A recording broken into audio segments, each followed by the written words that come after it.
আমার মা ওদেরকে বালাপোষ পেতে দিয়েছে, একটা ছেঁড়া বালাপোষ ছিল, তার উপর দিয়ে এই যে এরকম তিরপল করে দিয়েছে যাতে বৃষ্টি এখন হাওয়ার বৃষ্টিতে যাতে না ভেজে। আর আমার মা তো খুব খুশি, এই দেখো নিয়ে পালিয়েছিল আবার নিয়ে এসছে।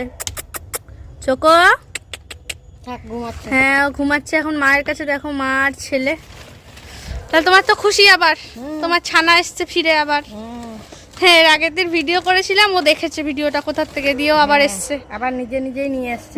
আজকে মাংসের গন্ধতে কেমন এসছে বলো, গলিতে ঢুকে মেয়া মেয়া করছিল। দরজা পিটাচ্ছে, দরজা খোল যতই বলো এরকম সুখ কোথাও পাবে না। তাহলে এরকম পুরো আমার মা দেখো পুরো শেল্টার করে দিয়েছে কি সুন্দর, যাতে রোদও না লাগে বৃষ্টিও না লাগে। সত্যি এখনকার যুগে কিন্তু সবাই এরকম করে না, কিন্তু করা উচিত। অবলা পশু পাখিকে যারা দেখে তাদের ভগবান দেখে। সম্পত্তি তো নেবে না, দুটো তাহলে আগের জন্মে যে আমরা বিড়াল হব না তার কি গ্যারান্টি আছে?